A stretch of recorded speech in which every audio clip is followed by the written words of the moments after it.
Also, yes, he says his sights are set higher, as in the Super Bowl. Titans head coach Mike Vrabel called Lamar the best player in the league who is impossible to tackle. Brian, will Lamar be able to dominate the playoffs like he dominated the regular season?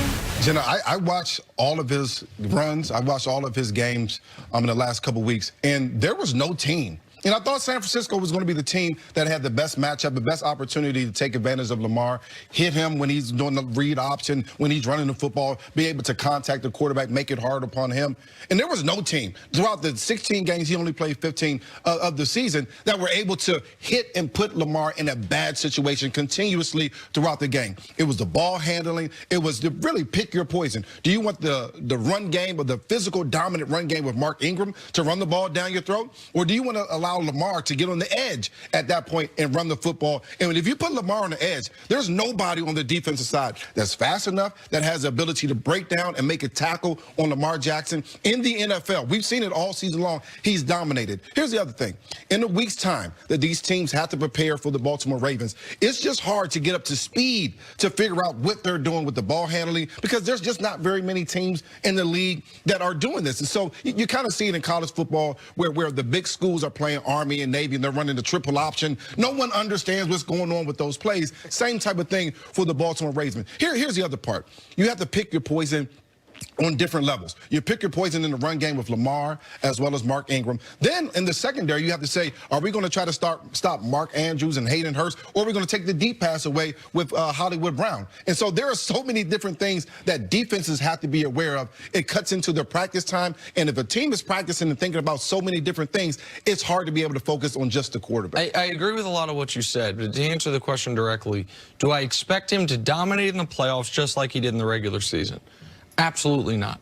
I think he's going to be really good. Ravens might win the Super Bowl, but if you look at Lamar's stats overall for the year, they tell one story. If you look at the game-by-game numbers, they tell another. Bad teams were drawing absolutely dead against this offense, and he threw the ball like he was the best passing quarterback in football. The inability for bad teams, instead of picking your poison, they took both. They're like, I don't know which, just kill me. And so, but against good defenses, the way the Ravens beat you was running the football. Against Buffalo, he threw for 145 yards. They won by a touchdown. Against San Francisco, he threw for 105 yards. They won by 3 points in a game that came down to a couple fourth down conversions for each team at the very, very end. If you are playing, if you're the Titans, you have to simply go into the game, I feel, and say, if he's electric throwing the ball down the field, if he's electric throwing the ball outside the hashes, we lose. We are going to give you that. And if you beat us that way by throwing for 275, then we can't beat you. Because if you try to have it both ways, which is what you're talking about, it's like kind of take away Mark Ingram, kind of take away the edges, kind of take away the outside. You take away nothing, and they are too dynamic. And so I would simply say, I want Lamar to further prove he can pass deep down the field and outside the numbers, which is great as he was this year. He should be the unanimous league MVP. He was not, against good teams, very good at that. And the one other question I would have is, with any young player who has minimal playoff experience, and the playoff experience they do have is awful, how much does that affect him? He has said all year, Jenna, you're right. I'm not focused on the MVP. I'm not focused on breaking Mike Vick's record here. I'm not focused on my 99 speed rating. I'm focused on winning the Super Bowl. This is the first game he's played all year that can derail him. This is the first game all year where if I don't play well, my one lone goal is over. I do wonder for any young player in this league how that affects them when their previous experience was awful. They were down 23-3 or 24-3 with 6 minutes left in that game, and the fans are chanting for Joe Flacco. And so, listen, I think Lamar is sensational, but I don't think he's going to be the MVP of the playoffs. They might win the Super Bowl, but I think he is going to be at least a slightly different player in the postseason than we saw in the regular season, because there are no Miamis and Arizonas to beat up on, and I think teams are going to make him throw the football. The good thing for Lamar is that their defense is much better this year than it was last year. 3 games with 5 touchdowns, 4 games with 3 passing touchdowns as well. Hey, listen, if you pick your poison and want to say he has to throw the ball down the field, he has the ability ability to beat you. He's gotten much better at the passing part of the game. Still a tall task for Tennessee, no matter what, whichever they decide. All right, take a break. Coming up, is Tom Brady out to prove that he can win without Bill Belichick? That's next on First Things First. I know your guy Mello, Nick. Look at Mello. People forget Mello with the Nuggets. Takes the Kobe Lakers to 6 games in the Western Conference Finals, hard-fought series. I'm glad to see Mello getting this final act. He was very good yesterday. Hit the game winner. I think he had 27.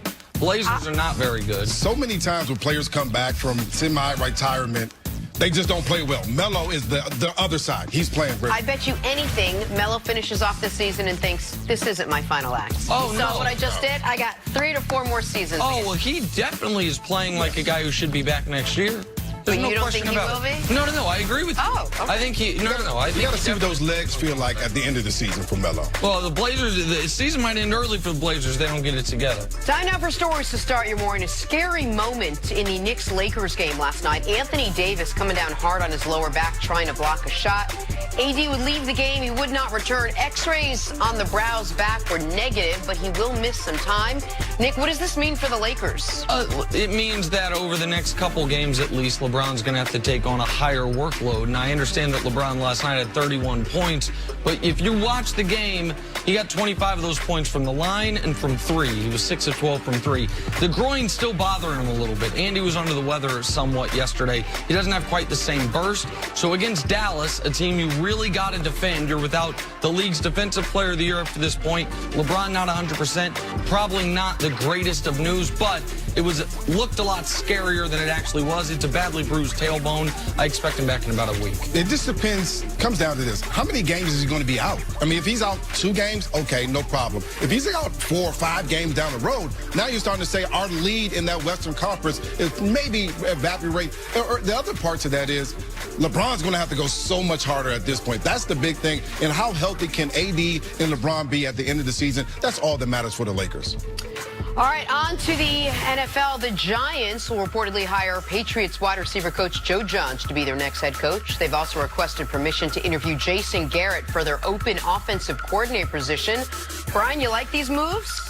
You know, I like the opportunity that the special teams coach is going to get. I think special teams coaches can galvanize a team. They can bring an offense together, a defense together. They can bring players together. Hopefully he's a leader. He's been around some of the best coaches in the business. Nick Saban, Bill Belichick for a very long time. The biggest question is that who is going to be his coordinators? The coordinators aren't going to make all the decisions. John Harbaugh has some great coordinators down there in Baltimore, and that's some of the reasons for his success.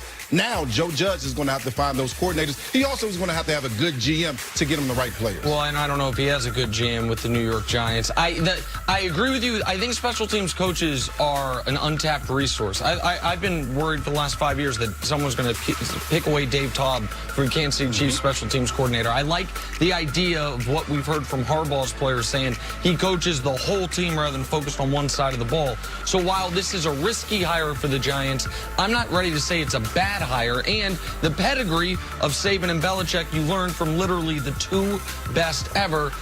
The unfortunate subtext to this is you wish if Joe Judge can get this opportunity that more people who don't look like Joe Judge could get similar opportunities, and that's not happening.